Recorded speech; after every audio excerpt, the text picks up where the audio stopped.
উত্তর চব্বিশ পরগনা বসিরহাট মহকুমার বসিরহাট ১ নম্বর ব্লকের ইটিন্ডা পানিতর গ্রাম পঞ্চায়েতের ভারত বাংলাদেশ সীমান্তবর্তী গ্রাম পানিতর।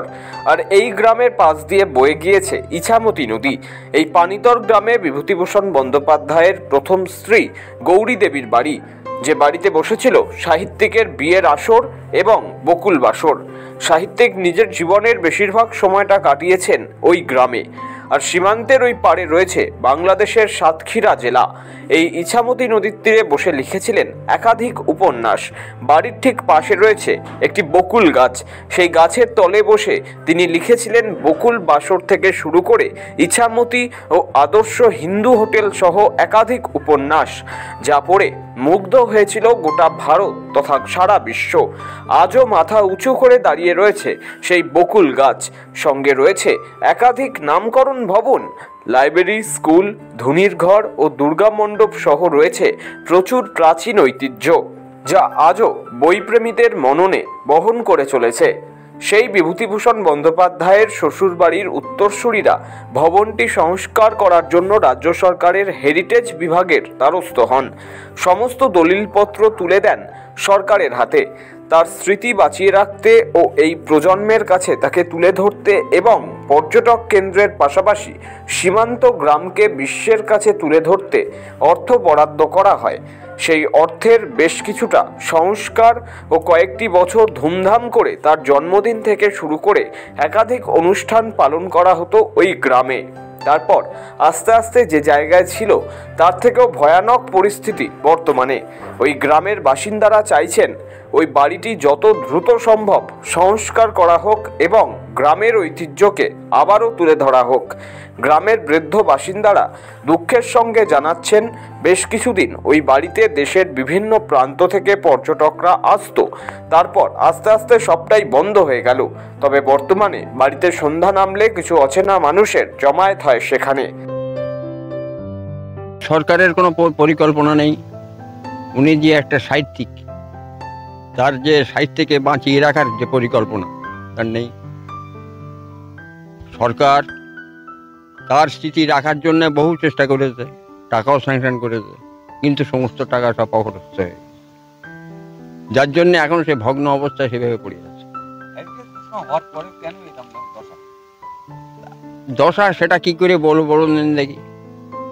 এখন সেটা পার্টির হোক কি যাই হোক, সেটা এখন পগরস্থ হচ্ছে, কাজ সুষ্ঠুভাবে হচ্ছে না।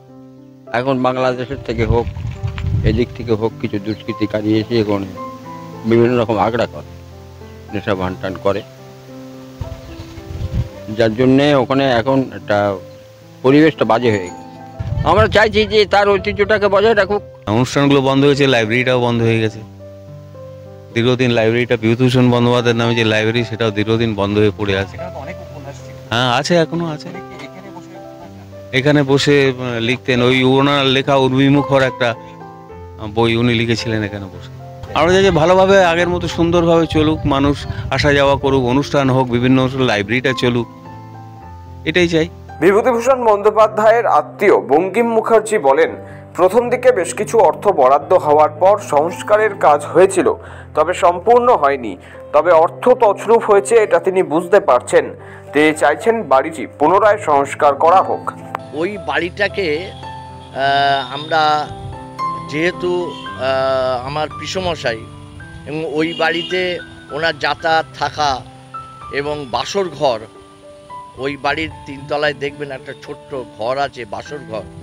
সেই বাসর ঘর এখনও সুরক্ষিত, বা ওই টোটাল বাড়িটাকে আমরা সরকারকে হেরিটেজ হিসেবে দান করি। সরকার এইটা অ্যাকসেপ্ট করার পরে তারপর বাড়িটা আস্তে আস্তে রিপেয়ার বা কিছু বিল্ডিং তৈরি করা সরকার এগুলো করেছে, একদম কিছু করেনি না, করেছে। কিন্তু শেষ মুহূর্ত যে বাড়িটা আস্তে আস্তে আরও ধ্বংসের দিকে চলে যাচ্ছে, যেহেতু ওখানকার প্রশাসন, বিডিও, তার অ্যাক্টিভিটিস, তার চিন্তাভাবনা, তাকে আমি সবসময় বলতাম, কিন্তু ওনার জানি না উনি কোথার থেকে কিভাবে বাধা পাচ্ছেন না, অর্থনৈতিক হাতে পাচ্ছেন না, বাড়িটা কিন্তু অনেকটা ধ্বংসাবশেষের মধ্যে চলে গেছে। ওই বাড়িটা আমরা ঠিক করেছিলাম, বা সরকার বিডিও থেকেও ঠিক করেছিল যে ওখানে একটা অবৈতনিক শিক্ষা, বিভূতিভূষণ বন্দ্যোপাধ্যায়ের নামে একটা লাইব্রেরি, এইসবগুলো অনেক চিন্তাভাবনা নিয়ে ওই বিল্ডিংটা দেওয়া হয়েছিল। যে বিল্ডিংটা লাইব্রেরি আছে আগের পুরনো, সেটাও ধ্বংসাবশেষের মধ্যে। আমরা চাইছি সরকারের দৃষ্টি আকর্ষণ, যে এই বাড়িটা পুরোপুরিভাবে আবার জাগিয়ে তোলা। ওই গ্রামে রয়েছে বিভূতিভূষণ গ্রামীণ পাঠাগার। বর্তমানে সাহিত্যিকের লেখা বই পায়ের নিচে জলে পড়ে গড়াগড়ি খাচ্ছে। সেই লাইব্রেরিতে গজিয়ে উঠছে পোস্ট অফিস। রক্ষণাবেক্ষণের অভাবে মুছে যেতে বসেছে সাহিত্যিকের সাহিত্য কলা। তাদের পূর্বপুরুষ ও গ্রামের মানুষ চাইছেন সরকার আবার উদ্যোগী হলে ভালো হয়, নতুন করে সংস্কার করা হোক এবং সাহিত্যিকের স্মৃতিটুকু বাঁচিয়ে রাখুক সরকার। আমরা গ্রামের মানুষ হিসেবে চাই যে এরকম প্রখ্যাত একজন সাহিত্যিক, সারা পৃথিবীর মানুষ যাকে চেনে, ওনার এটা শ্বশুরবাড়ি, তো এই জায়গাটা সমৃদ্ধশালী হলে ভালো হয়, বহু মানুষ এখানে আসতে পারে, এটা একটা দর্শনের স্থান। আসলে গ্রামের উন্নতি হবে, ভালো হবে। আর বাড়িটি সংরক্ষিত থাকলে আমরা আশেপাশের মানুষজন, গ্রামের মানুষজন সবাই সুস্থভাবে থাকতে পারবো, এবং এখানে লোকজন আসলে মানুষের অর্থনৈতিক একটা সমৃদ্ধি হয়।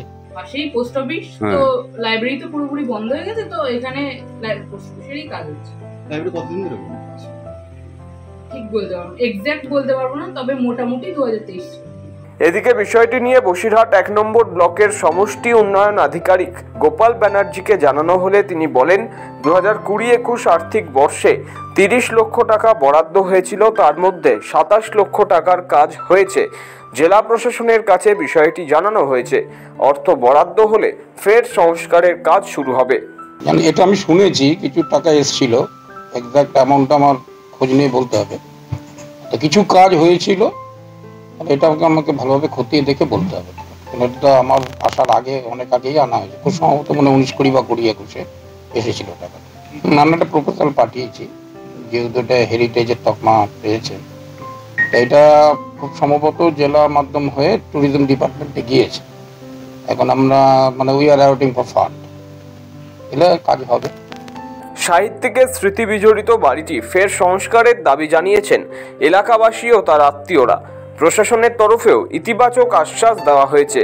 এখন দেখার কত দ্রুত বাড়িটি নবরূপে সেজে ওঠে এবং পুনরায় আগের অবস্থায় ফিরে যায়।